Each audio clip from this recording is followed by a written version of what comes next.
فذكر فإن الذكرى تنفع المؤمنين صدق الله العظيم. Kasihi Fadil Ustaz Ilyas selaku imam, kasihi para pegawai masjid, ahli jatan kuasa qaryah, hadirin dan hadirat muslimin dan muslimat sekalian. Alhamdulillah,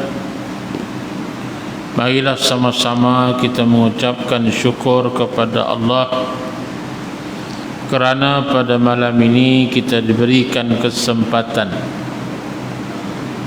Ya, sudah berada di penghujung tahun 2023. Maknanya cepatnya masa berlalu. Maksudnya perjalanan masa begitu cepat.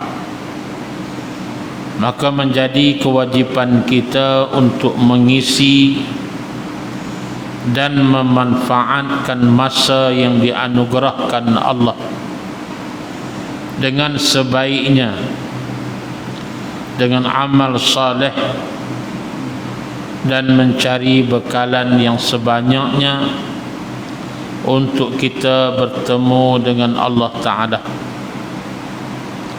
Kerana kehidupan ini adalah suatu perjalanan, maka kita berada di dunia ini satu persinggahan untuk kita mencari bekalan untuk kehidupan yang sebenar, iaitulah kehidupan selepas kematian.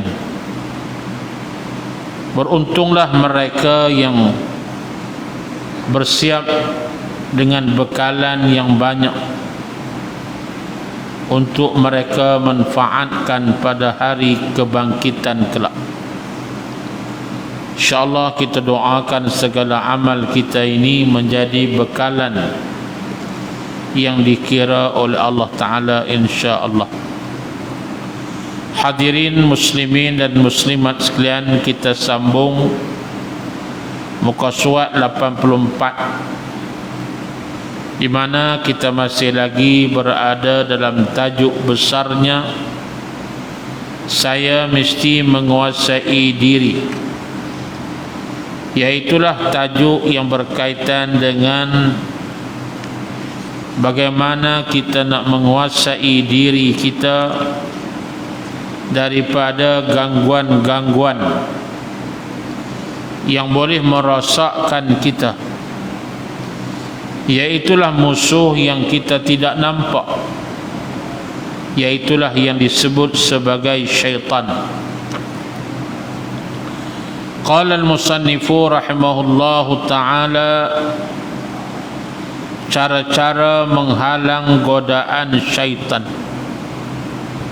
Maknanya syaitan ini kerjanya menggoda manusia. Itu memang menjadi tugas dia.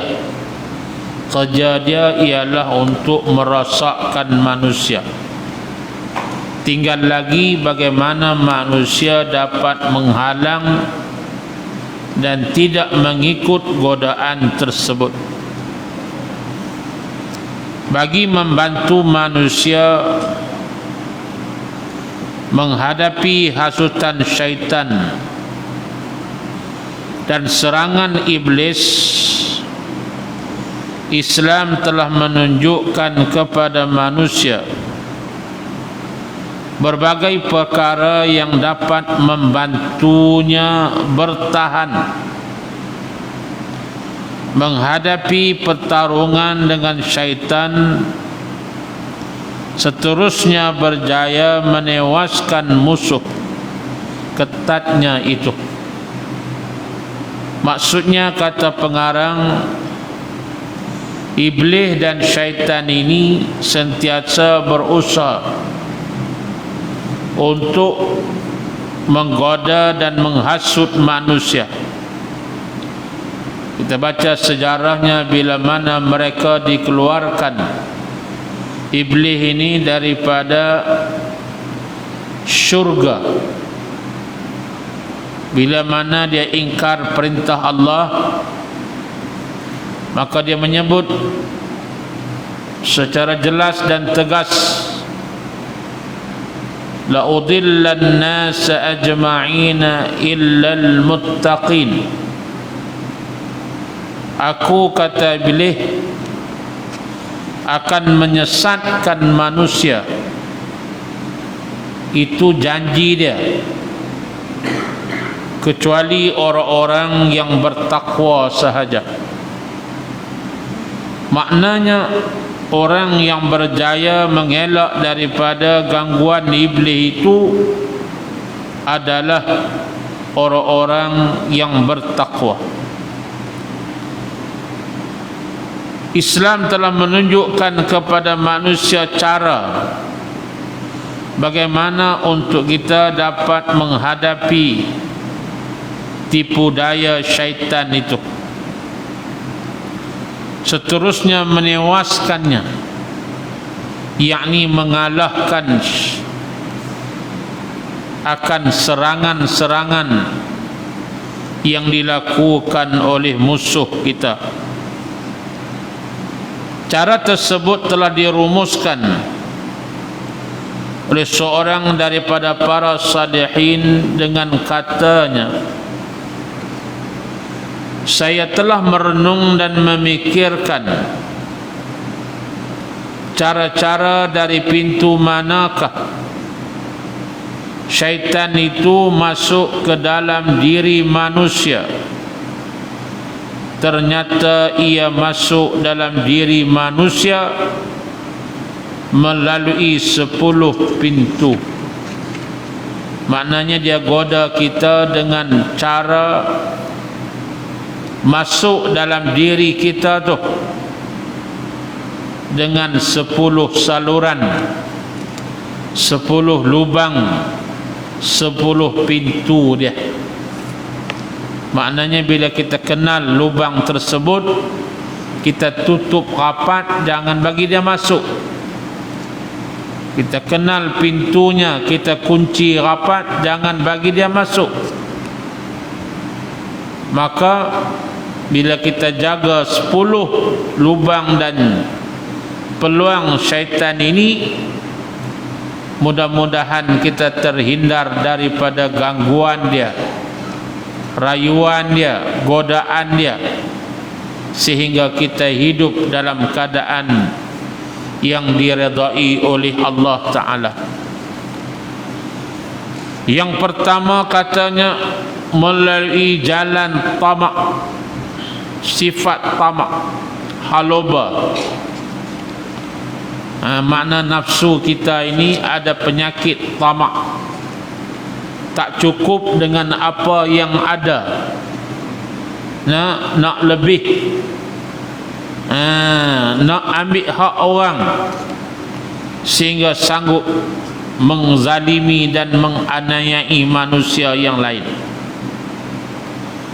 Dan sifat buruk sangka, bersangka buruk kepada seseorang yang lain.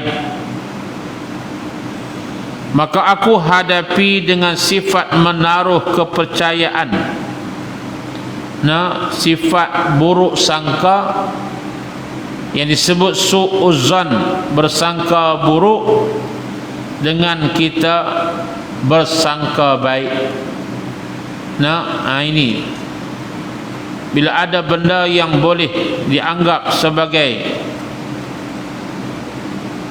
tuduhan, berita yang sampai kepada kita, kadang-kadang kita mudah terima berita, toy kita buat kesimpulan, tak betul. Padahal kawan tu kita kenal lama dah, tiba-tiba ada cerita tentang dia, toy kita bersangka jahat. Kita tidak tabayun, tidak cek, tidak periksa, tidak tanya pun, sehingga kita tidak lagi hormat kepada dia. Padahal isunya lagu lain. Banyak berlaku hari ini, tambah dalam keadaan komunikasi secara maya ni. Dapat maklumat macam-macam, gambar dan sebagainya. Maka sifat itu kita lawan dengan kita bersangka baik, dan kita lawan sifat tamak itu dengan berpada dengan apa yang ada. Itu mesti ada pada kita. Seperti kata Abdullah bin Mubarak, kalau benda itu hak kamu, tidak ada siapa yang boleh menghalangnya, kamu akan dapat. Kalau bukan hak kamu, walaupun duduk depan mata pun kamu tak dapat. Maknanya apa? Benda itu ditentukan dah. Kalau benda itu rezeki kamu, halanglah macam mana pun kamu akan dapat. Kalau bukan rezeki kamu, kalau bukan hak kamu, kamu pulun macam mana pun kamu tak dapat. Ini kita kena redha, kena terima dengan apa yang ada. Itu sifat yang perlu ada kepada kita. Husnuzan, berbaik sangka, dan redha, yang disebut dengan sifat orang bertakwa, yang disebut oleh Sayyidina Ali. Ada 4 sifat orang bertakwa. Al-khawfu minal jalil, takut kepada Allah. Wal isti'dad wa amalu bit tanzil, beramal dengan segala perintah Allah. Wal isti'dadu bi yaumir rahil, dan bersiap sebelum kita nak berpindah ke alam barzakh. War ridha bil qalil, dan redha dengan ketentuan Allah, sedikit atau banyak. Redha, terima. Kita berniaga hari ni dapat sikit, bukan selama-lamanya sikit, tak, mungkin esok lebih. Buka payung apa semua, hujan, tak. Jadi kita rasa tak sonok, redalah dengan ketentuan itu. Apa sahaja kita terima. Yang penting kita berbaik sangka dengan Allah Ta'ala. Yang kedua, dia kata menjadi mereka yang cintakan kerehatan dan kemewahan. Malas. Ini sifat malas ni. Bukan bermakna tak boleh rehat, tapi rehat sampai tak mau buat apa. Malas. Nak buat kerja malas, nak buat amal malas, suka duduk melepak, duduk saja. Baca Quran malas, sembahyang sunat malas, baca buku malas, buat kerja malas, tidur ya. Pagi tidur, malam tidur. Cuti sekolah, cuti hujung minggu, lena. Dia nak rehat, nak jaga, maknanya tak mau buat apa-apa. Ini penyakit. Tambah zaman handset kita ni, duk baca WhatsApp tu sampai pagi petang, tak buat kerja apa. Ini penyakit bahaya. Ghalid dengan dunia tu. Orang muda, cara muda, orang tua. Dan kemewahan. Nak mewah, nak kaya raya, nak hebat. Lantas aku menghadapinya dengan keyakinan bahawa kenikmatan itu akan hilang dan balasan buruk pasti menanti. Maknanya kita kena ingat, walaupun kita usaha dapat segala apa yang kita ada, tapi ada ketikanya kita diuji, akan hilang nikmat itu.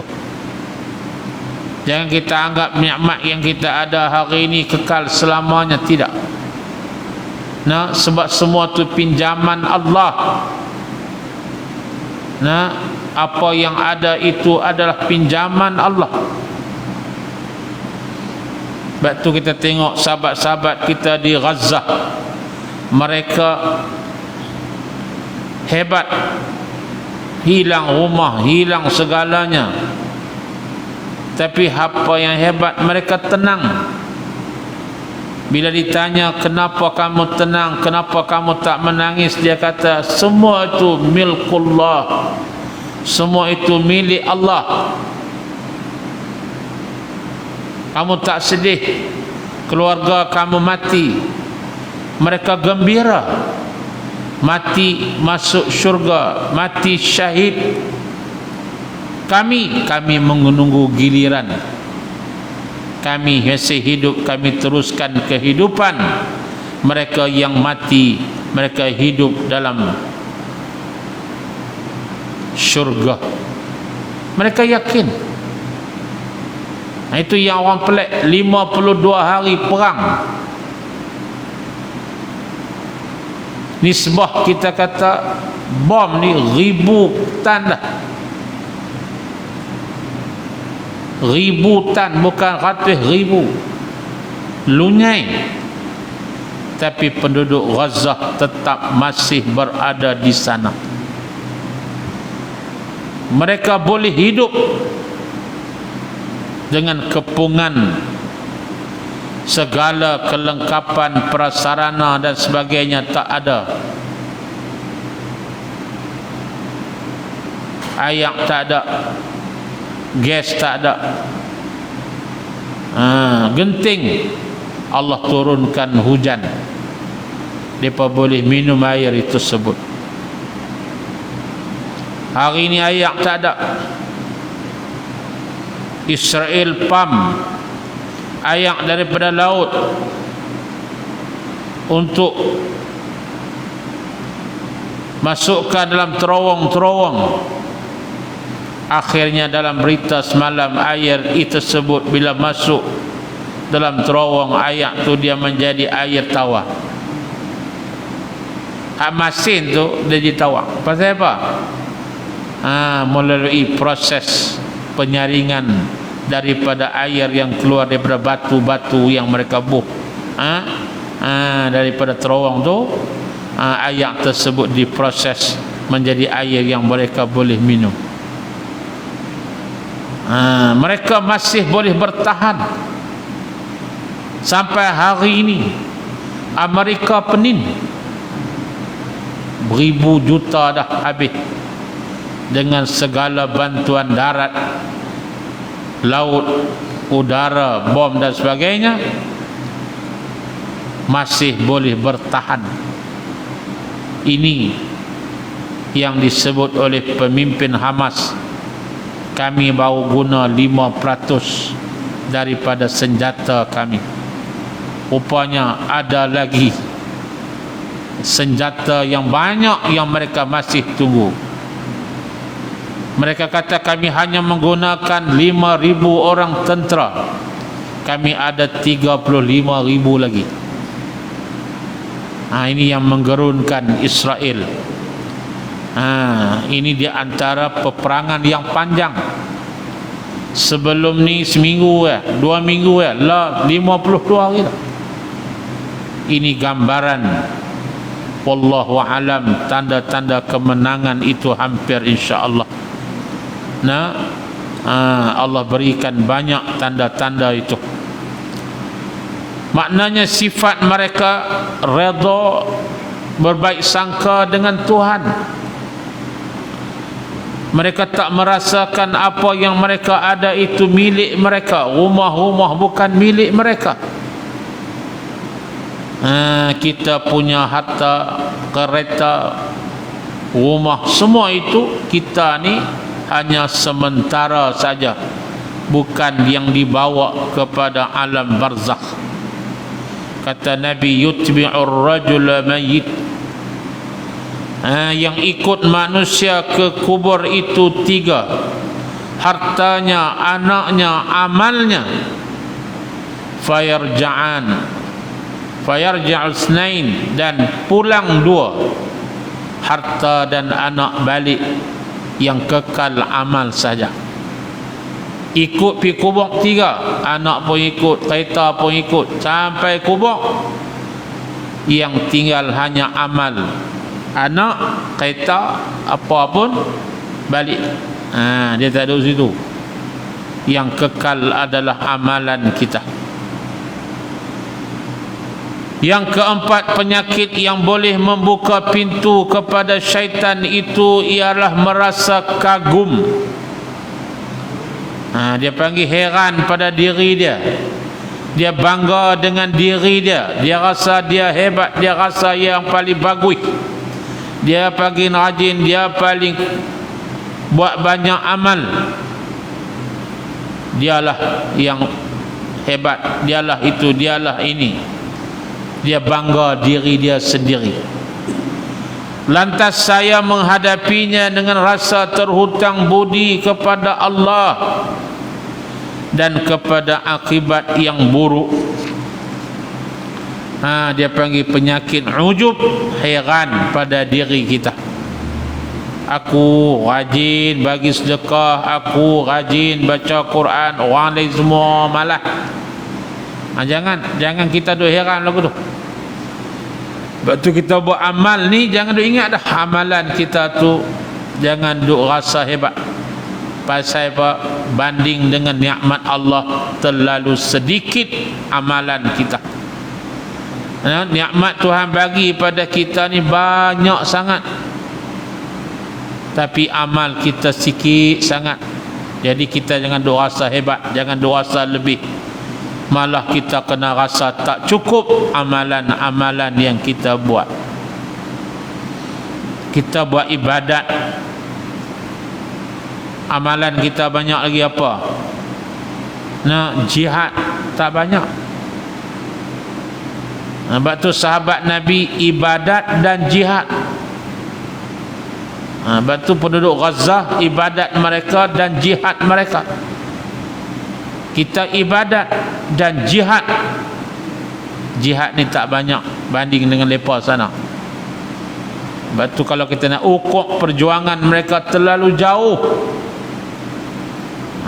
Jihad dengan harta dan tenaga, malah jihad mereka dengan darah. Sahabat Nabi berjuang. Bulan ni dia panggil bulan Jamadil Awal. Peperangan yang besar dalam bulan ini perang Mu'tah. Bila mana utusan Nabi dihantar kepada Raja Rum. Bila sampai ke istana, dia pancung kepala. Mati sahabat Nabi yang dihantar tersebut.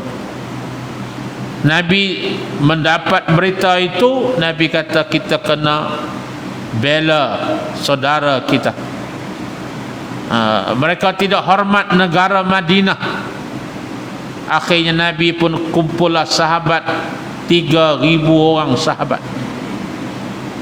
Yang paling ramai yang dikumpulkan Nabi tahun yang ke-8 Hijrah untuk lawan dengan Rom di Mu'tah. Mu'tah ni di Jordan. Tengok dalam peta, lebih kurang 1,550 kilo perjalanan naik kereta, lebih kurang 22 jam. Bayangkan waktu tu nak pi sana no, pi Johor, patah balik, pi pula 2 kali pi baru sampai. 1,500 kilo naik unta, naik kuda, apa yang ada. Sahabat-sahabat ni pergi. Sampai di tengah perjalanan dapat berita. Sahabat Nabi dapat berita, kata Rom ini dia siapkan 100,000 orang tentera. 100,000 tentera. Maka sahabat pun bermesyuarat, kita nak hantar seorang wakil balik pergi tanya Nabi, kita nak terus kan nak patah balik? 3,000 orang nak lawan 100,000.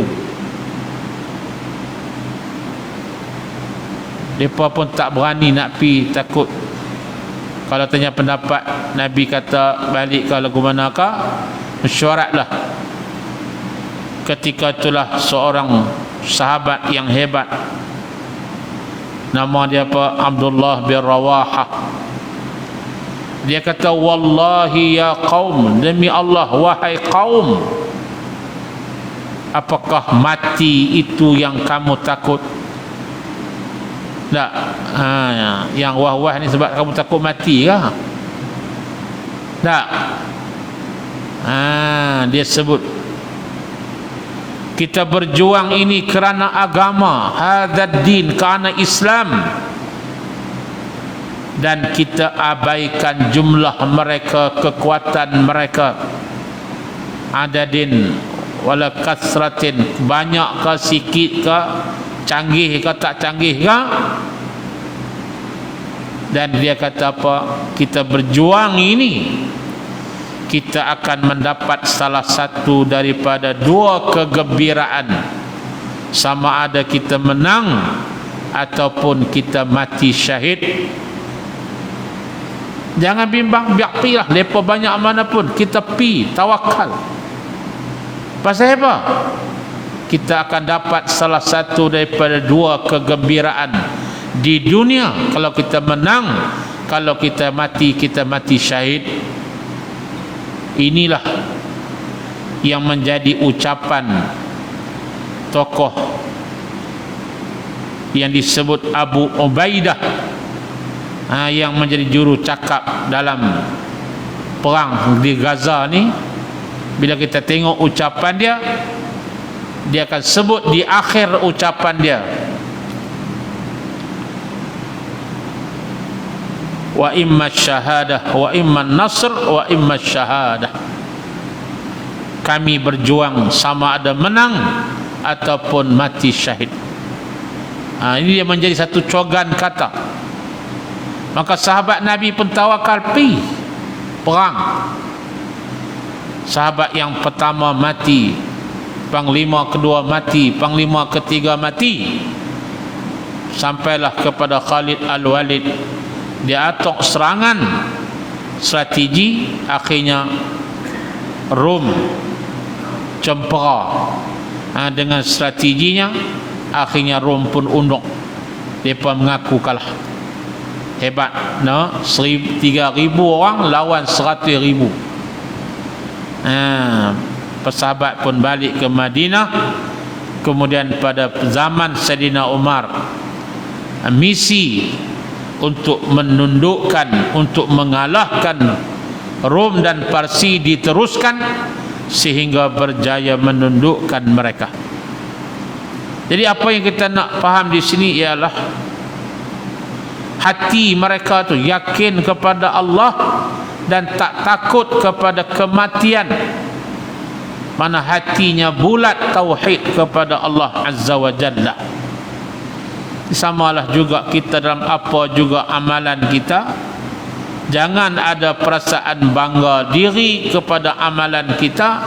Kita buat kerana Allah, kita persembahkan kepada Allah, mudah-mudahan ia diterima sebagai amal yang saleh. Penyakit yang kelima, memandang rendah terhadap orang lain dan tidak menghormati mereka. Lalu saya menghadapinya dengan mengenali hak-hak mereka serta menghormati mereka secara wajar. Pandang orang dengan rasa hina, jangan. Kita kena tengok setiap manusia itu ada kelebihan dia. Jangan duk kata kita seorang yang ada kelebihan, orang lain pun ada kelebihan yang Allah ciptakan. Jangan sekali-kali kita menghina manusia, walaupun dia orang biasa, walaupun kita nampak orang tu lekeh, tapi jangan kita anggap dia tu tak ada apa. Ini sifat lebih lagi pemimpin. Dia kena raikan semua. Seperti mana Nabi dalam peristiwa surah Abasa wa Tawalla, Allah Ta'ala menegur apabila Nabi seolah-olah tak mengambil perhatian bila datang seorang sahabat yang buta. Nabi duduk sembang dengan orang lain, dia main, Nabi macam tak pasien, tak peduli dia. Allah tegur. abasa wa tawalla an ja'ahul a'ma. Allah tegur Nabi. Sebab apa? Sebab dia terasa, orang buta tu dia terasa. Pasal apa? Tak peduli dia. Jangan kita pandang rendah orang yang ada kecacatan dan sebagainya, karena mereka juga adalah manusia yang diberikan kedudukan yang istimewa oleh Allah Ta'ala. Hasad dengki yang keenam, lalu saya menghadapi dengan sifat berpada, yakni qanaah dan redha terhadap kurniaan Allah kepada makhluknya. Pun sama, penyakit hasad dengki, tak boleh orang lebih pada dia. Lebih tu semua segilah, lebih harta, lebih kedudukan, lebih pada dia tak boleh. Dia taram, dia geram, dia marah. Ini penyakit. Dia cemburu dan sebagainya. Maka lawan dia dengan sifat qanaah, merasa cukup apa yang dikurniakan Allah, dan redha terhadap kurniaan Allah kepada makhluk. Yang ketujuh, sifat riya dan sukakan pujian orang. Pun penyakit juga, buat kerana orang, buat satu benda kerana orang dan suka dipuji orang. Lalu saya menghadapinya dengan ikhlas. Ikhlas ni maknanya kerana Allah. Buat kerana Allah, jangan dikaitkan dengan makhluk. Jangan kita kaitkan dengan makhluk. Lepas tu bila kita buat satu benda, kita niat kerana Allah, maksudnya bukan kerana pandangan manusia, tetapi kerana pandangan Allah Azza wa Jalla. Lagu bagaimana nak buat, jangan buat depan orang lah, dia kata. Lepas tu tak habis yang jemaah tu dia tak. Main sembahyang jemaah tak ikhlas, orang tengok mayang mana, mayang rumah lah. Lepas tu bila nak main tak main. Kalau main tak ikhlas dah orang duk tengok kita sembahyang dah. Jenuh lah sampai bila nak sembahyang. Mana kita dengan Tuhan. Bab sembahyang jemaah ni ada hadis Nabi supaya kita datang untuk solat berjamaah. Kelebihannya banyak. Salatul jamaah afdalu min salatil fadhi bi 27 darajah, 27 darajah. Dapat kelebihan tu, maka ikhlas. Mai tu kerana Allah, nak dapat amalan ibadah berjamaah, lagi ramai lagi, besar pahalanya. Kita dapat kelebihan tu. Kemudian hati kita jaga. Jangan ada rasa nak menunjuk dalam bab sedekah, dalam bab apa pun. Biar kerana Allah, walaupun tidak dikira manusia, tetapi Allah yang mengiranya. Banyak kadang-kadang kita buat benda-benda tu, kadang-kadang kita ungkit balik tu, takut jadi terbatai balik amalan yang kita dah buat selama ni. Aku dulu sekian, hampa tak ingat noh, ni sijil pun tak bagi ni. Kita nak dihargai, kita nak dipuji, kita nak kepada suatu pengiktirafan manusia, sedangkan Allah dah iktiraf kita dah. Tiba-tiba kita ungkit, habis terbatal amalan yang kita buat selama ni. Jangan. Yang ke-8, bakhil, sifat kedekut. Lalu saya menghadapinya dengan menyedari bahawa apa yang ada pada makhluk akan binasa, yang kekal berada hanya di sisi Allah. Kita nak kedekut apa? Benda ni semua pinjaman belaka. Semua akan musnah, semua akan rosak, semua akan binasa. Jangan kita bakhil. Tak. Duit yang ada, kelebihan yang Allah kurniakan, infakkan pada jalan Allah. Seperti para sahabat yang menginfakkan seluruh harta dia. Nah, China wakar habis, yang ada tak ada apa semua. Untuk esok kira lain, bagi dulu. Ada banyak ni, bagi banyak tu. Pasal apa? Semua milik Allah. Allah boleh mendatangkan rezeki kepada kita. Ni kadang-kadang kita kira banyak. Wak keluar duit merah tak jadi. Nak cari hak biru juga dia kata. Nak pasal apa? Takut tak ada, habis dah. Tak, dia akan main. Ma naqasa malin min sadaqatin, tidak akan berkurangan harta yang diinfakkan pada jalan Allah. Yakinlah. Lebih-lebih lagi di waktu pagi, malaikat mendoakan orang yang menginfakkan pada rezeki-rezekinya itu, Allah Ta'ala bukakan pintu rezeki dia. Orang yang kedekut didoakan, ditutupkan pintu rezekinya. Ini sebab tu kita orang beriman, kita kena jaga benda tu. Kena ambil berat, perbanyakkan infak sedekah jariah. Pasal apa? Pasal nak lawan sifat bakhil, sifat kedekut yang dicela oleh syarak. Yang kesembilan, sifat takabur, membesar diri, lalu saya menghadapinya dengan rasa tawadhu'. Man tawadda'a rafa'ahu Allah. Siapa yang tawadhu' akan diangkat martabatnya oleh Allah. Rasa hebat. Takabur ni seperti mana syaitan dia takabur, Allah Ta'ala murka dengan sifat tu. Dia jadi orang yang hebat. Bagi dia betul belakang. Orang tegak tak boleh dia ni. Kalau tegak dia marah, semua dia betul. Ini penyakit. Dia tak mau terima kebenaran. Apa yang dia buat tu tak kena, orang tegak, dia tak boleh terima. Itu penyakit ego, penyakit takabur, penyakit besar, rasa hebat. Jangan. Kita orang tegak ni patutnya terima kasih. Dia tegak kita, dia boleh tegak kita. Jangan kata yang tak tegak tu bagus. Tak apa, tak tegak, biar pihak tegak lagi kelai pula. Padahal kawan kita buat tak betul. Banyak benda yang tak betul, takkan kita nak biar pi. Cuma cara tegak tu kena betul lah. Jangan memalukan dia. Lebih-lebih ibadat.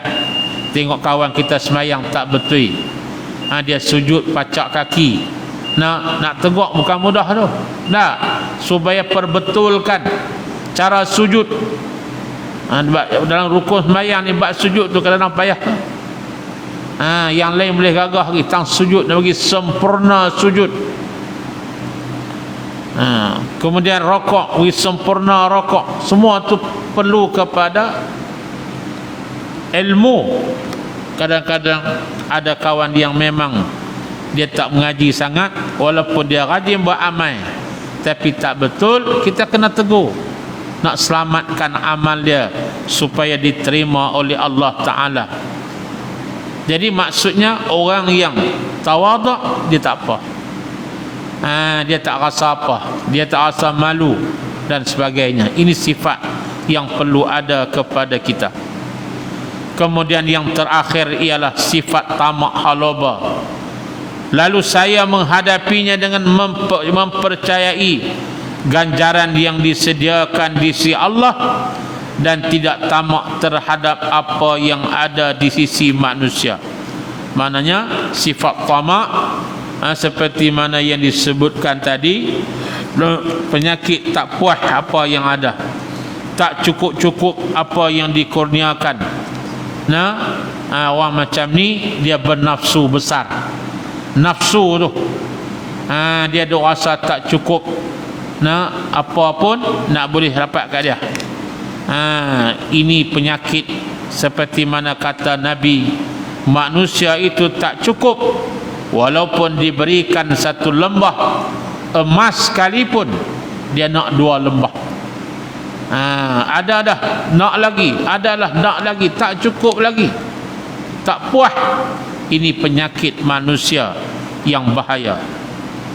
Di antara arahan-arahan yang dianjurkan oleh Islam sebagai jalan untuk mengelak serangan dan tipu daya syaitan, agar setiap seorang itu mengingati Allah apabila memulakan setiap pekerjaan.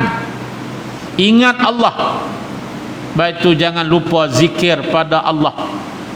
Ingat ni dalam bentuk zikrullah. Sentiasa ingat pada Allah, seperti mana yang disebutkan sebelum ini. Amalan orang yang ingat Allah ini, dia sentiasa berwuduk, dia rajin baca Quran, waktu semayang dia berhenti semayang. Mana hatinya ingat pada Tuhan, dia tak lupa pada Allah. Satu riwayat daripada Abu Hurairah berhubung dengan hal ini menyebutkan, syaitan bagi orang-orang mukmin telah bertemu dengan syaitan bagi orang kafir.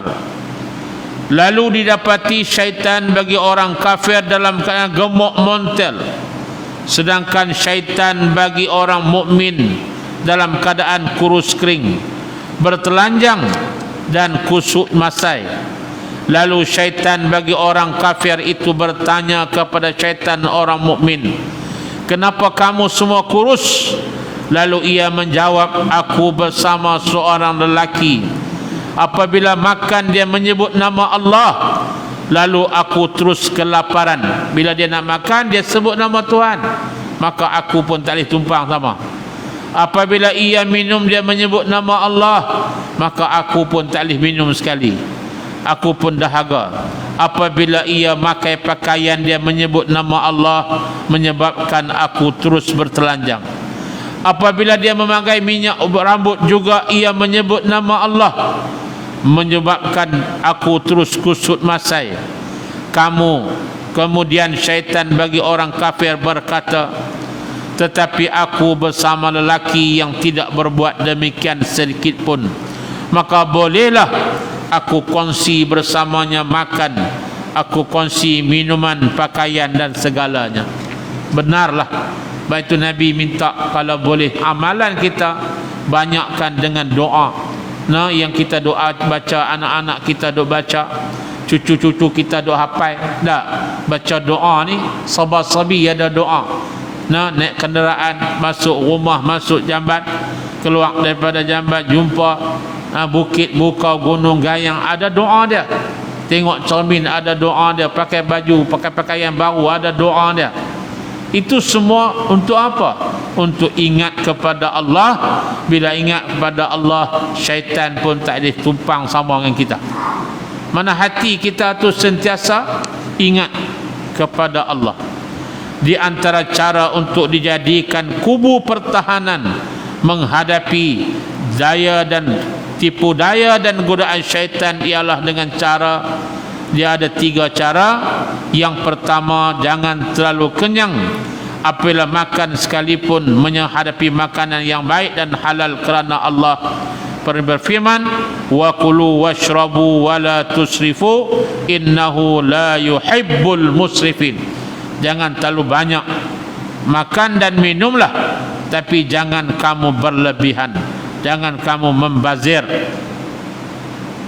Rasulullah sallallahu alaihi wasallam, di mana sabda Nabi, "Inna syaitana la yajri min ibni Adam majrad dima wa dayiqu alaihi al-majari'il bil ju'i." Rawahu Ahmad.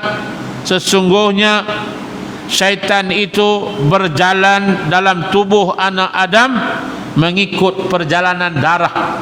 Syaitan masuk dalam darah kita, berjalan kali dengan darah kita.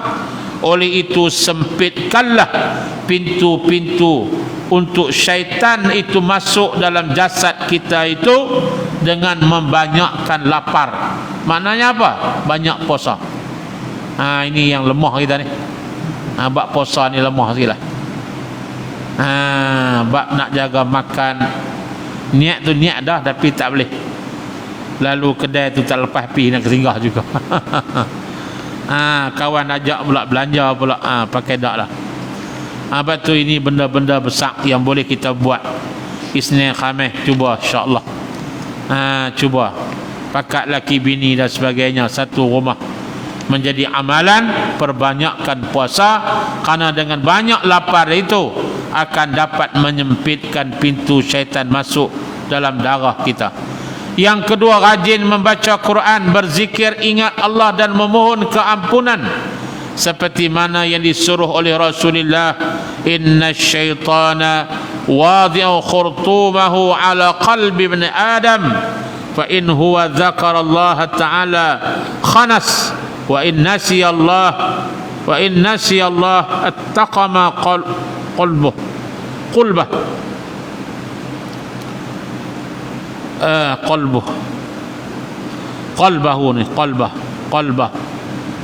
qalbun ni hati. Sesungguhnya syaitan itu meletakkan belalainya di atas hati anak Adam, maka jika ia mengingati Allah, ia pun lari daripadanya. Sekiranya anak Adam itu lupa kepada Allah, syaitan akan mengunyah hatinya. Syaitan akan ambil pegang hati kita sebab kita lupa Tuhan. Yang ketika tidak tergopoh-gapoh dalam sebarang pekerjaan kerana ingat pesanan Rasulullah, al-ajalatu minasyaitan wat-ta'anni minallahi ta'ala. Bergopoh-gapoh, terburu-buru itu adalah dari amalan syaitan. Berhati-hati daripada Allah, yakni tenang. Jangan keluh kesah, jangan serabut. Kena tenang. Nak buat apa pun tenang, fikir dulu, halal ke, haram ke, elok ke, tak elok ke, jangan kalut. Sebab tu nak buat apa pun kena tenang, fikir secara waras dalam satu perkara di segi hukum syaraknya bagaimana. Sebenarnya ruang ini adalah terbatas untuk menyebut semua sebab amal-amal dan pesanan yang dianjurkan oleh Islam untuk menjaga diri dari serangan dan godaan syaitan. Memadai dah di sini kita melihat firman Allah, innal ladzina taqaw idza massahum ta'ifun minasyaitan tadhakkaru fa idzahum mubsirun. Sesungguhnya orang-orang yang bertakwa apabila mereka ditimpa was-was, keraguan daripada syaitan, mereka ingat kepada Allah, maka ketika itu juga mereka akan melihat kesalahannya, yakni kembali sedar. Syaitan duk kontrol kita. Bila kita ingat kepada Allah, kita banyakkan zikir, banyakkan Al-Quran, insya-Allah kita akan menjadi mereka yang sedar daripada gangguan dan godaan syaitan. Salah satu cara yang paling penting ialah kita kena ada ilmu untuk memandu kita daripada jalan yang gelap kepada jalan yang cerah dengan Al-Quran dan petunjuk daripada syariat Islam yang kita pelajari itu. Sebab itu dia sebut al-ilmu nur, ilmu itu cahaya. Dia kena mengaji jugalah. Tak boleh duduk diam seorang-seorang. Dia kena mengaji baru kita faham mana yang Allah suruh, mana yang syaitan ambil kesempatan untuk menggoda kita. Wallahu a'lam. Mudah-mudahan Allah menjaga kita, memelihara hati-hati kita daripada godaan-godaan syaitan yang tak pernah jemu untuk menghasut dan menggoda kita. Assalamualaikum warahmatullahi wabarakatuh. Alhamdulillahirabbil alamin, wassalatu wassalamu ala rasulil amin wa ala alihi wa sahbihi ajma'in. Allahumma taqabbal minna salatana wa siyamana wa ruku'ana wa sujudana wa takhashu'ana wa tadarru'ana wa ta'abbudana wa tammin taqasirana ya Allah ya arhamar rahimin. Wa sallallahu ala sayyidina Muhammad walhamdulillahi rabbil alamin. Qabbalallahu minkum.